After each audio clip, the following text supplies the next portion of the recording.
So I promised my cousin and her partner a video of various psychedelic books that I own, with the view that, I don't know, I have interests in psychedelia. And I think what I find fascinating, I've just seen more books on my bookshelf that I should have pulled out. So if I pause, it's in unopportune moments, it's just to do this. In any case, it's interesting that the notion of psychedelia has actually broadened very greatly probably in the past 10 years. I watch a lot of YouTubers. I'm just going to put a small plug for this while I watch a lot of YouTubers that talk about psychedelia in a much broader light, and I don't mind that. So some of the stuff could be very arguable. Snowdown, I think, was a brilliant Australian film. This I used to have hanging on my wall at work a long time ago, and it just some explanation of the mess.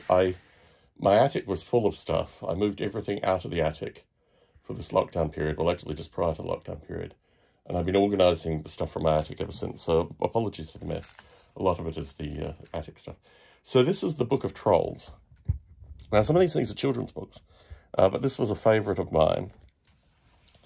And let me arrange them on the camera. This is associated with kind of Scandinavian trollish history, all put together in a book very beautifully. The things I like about psychedelia is just the reverence and reference, I think, to reality, but just perturbed in a particular direction. So this is a troll treehouse. But yeah, just a beautiful book. And my copy is falling apart, actually. I've got another copy for a friend of mine, actually. I'll show you the book that I swapped it for. This is just, you know, trolls and priests. Tried to convert those pagan trolls. A human moving into trollish form up here. I mean, it's just a beautiful book. But one of the things that really captivated me, trolls turn into rocks. One of the things that captivated me in particular, the trollish stomp. Trolls love children. When they find children, they feed them and dance with them.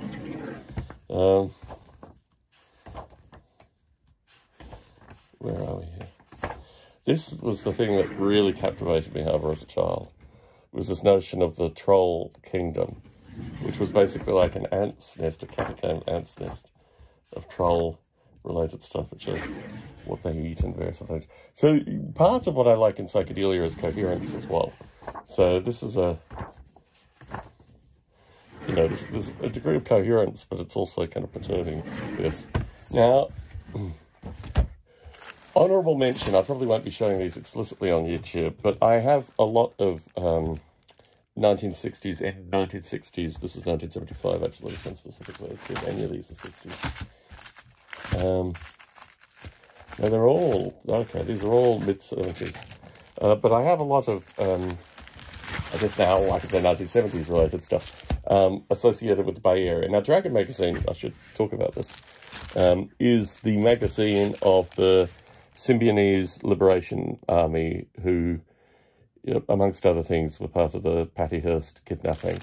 But also, they there's some discussion associated with Robert DeFries, alias Sinq's, involvement early on with the CIA in terms of, well, not explicitly, but in terms of what they did in the prisons with, you know, various kinds of testing and other things.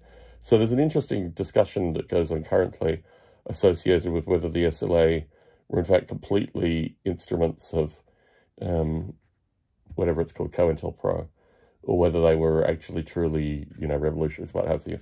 I have a bunch of Weatherman-related stuff as well associated with their free not their free publications. They even charged 50 cents. This were the kind of revolutionaries. They were 50 cents for this. But anyway, that's part of my eclectic collection. This is another favourite of mine associated specifically with the Bay Area. I have another book which I might have donated, actually, which is Universities. It's a publication in the early 1970s associated with radical universities in the US that you should attend, basically. But this thing I love because it's got a bunch of stuff in it, you know, the regular stuff associated with yoga and this kind of stuff. But it then has locations throughout the US. And one of the fun ones that I like, what is in here as well? Oh, it comes, as many of these things do, with a little letter that someone wrote someone, which was just beautiful. Anyway, one of my favorite things is I live in downtown San Jose. Where are we? Of course, Berkeley has like 3 pages of stuff. San Jose, however. Where are we? San Jose. This makes for great YouTube, folks. So some of these locations are still here in San Jose. San Francisco, yeah, San Francisco has 5 pages.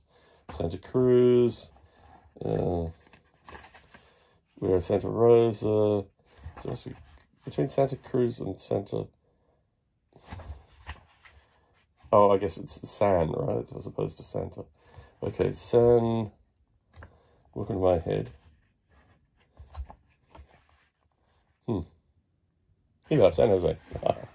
So this one, the Aquarian Fellowship is still there. It's now a funeral home. So from commune to funeral home, it's just, you know, full of lots of things. But no, I like these. It's called a New Age Traveler's Handbook. I'm not sure when it came out. So this was a recommendation from a friend of mine, Bruce Damer. It's still in plastic wrap. I haven't taken it out. This is a book of, it's an Italian guy, I think Luigi Serafini, who created this book of like natural history or natural science for a non-existent civilization on a non-existent planet. And it's just absolutely fascinating. It's got its own script, and, you know, it just details the physics and the biology of this particular place. So that is a good one. So a lot of my stuff relates to fantasy, particularly in the 1970s and 80s, early 1980s.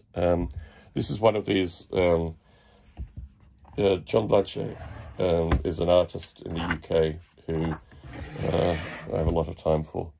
So there's a lot of stuff in here of his. I think it's almost exclusively his work, yes. Maybe a little bit of other stuff.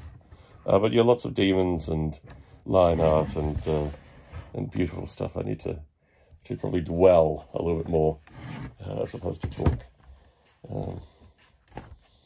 But yeah, a lot of his stuff is pretty iconic, and there's a company,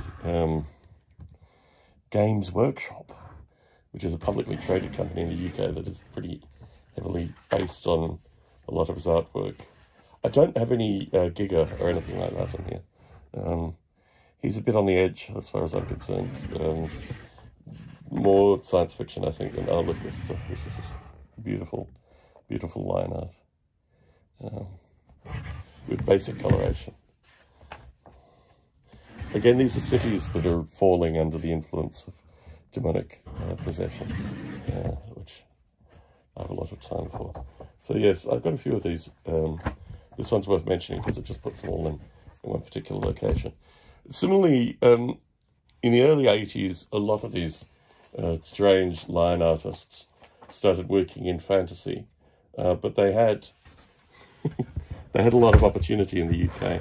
I actually went to what they call Fighting Fantasy Fest and saw some of these artists give talks, which was very interesting, associated with how they kind of perturbed a lot of these things. There's one very special photo in here.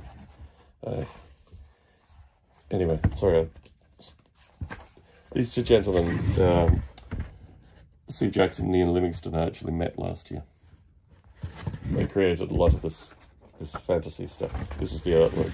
So this was in a children's book and drew great ire because apparently you can't have decaying, half-alive, zombified humans in children's books.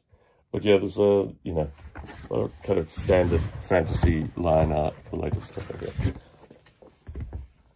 So this, I don't know if I could show any of this on YouTube. So one of the things that fascinates me about psychedelia is, in particular, the early kind of photography, black and white photography stuff, and also how it impacted in Germany, you know, the Nazis, fundamentally. This is prior to the Nazis.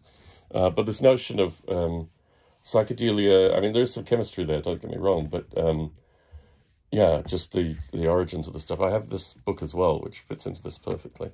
This is propaganda from the Germans, the Russians, the British and the Americans. And this is very dark, but it's about, you know, perturbing human psychology in times of war. I don't really think much of this can be shown on YouTube, unfortunately. But no, this is fascinating. I mean, the notion of that psychedelia predates the 1960s, I think, is very important. It's certainly part of my collecting interests. A large portion of my collecting also relates to Robert Crumb and his amazing comic books. This is a very word-heavy one, unfortunately. I picked a very word-heavy one. But yeah, a lot of Crumb's early work is prior to, you know, his late 60s, prior to his 70s work. Small comic books, little bits and pieces. But just, yeah, lots of stuff. I mean, you have to look for it's the cat, but he's not really what I would classify within this. This is probably a bad representation, but I just grabbed it. I've got a bunch of other stuff. So back to fantasy. This, I think, and there are two books here. This one, I think, is by far the better example of this. This is just a whole, I mean, it's a game book, don't get me wrong. It's got a game in there as well. But it is just a whole lot of amazing line art, which I think is very, very emotive. And let me see another page. It's, again, finding YouTube appropriate stuff is relatively difficult. Let's see. Anyway, this book is, I own maybe 3 or 4 copies of this book, because at various times in my life I've just, like, you know, I've got to get, I've got to have a copy close by. And, you know, just beautiful. I mean, I like black and white line art anyway, but just a lot of, you know, a lot of stuff. There's quite a bit of, I don't know, there's quite a bit of nudity, but there's a surprisingly large amount of nudity here, for, you know, what is effectively, well, actually, look, let's be fair here. The book has on its cover that, which I guess allows for anything else. What do I have left here? Not really a lot. I have a lot of art books that, again, fit into the kind of 19th century movement, a lot of German art stuff as well. But I think this was a general smattering, to give some idea, and enables me actually now to pack this stuff back up on the shelves. But yeah, just to give some idea of some of the stuff that I like visually. And there's lots more that I haven't taken off the shelves, but this was just a brief smattering.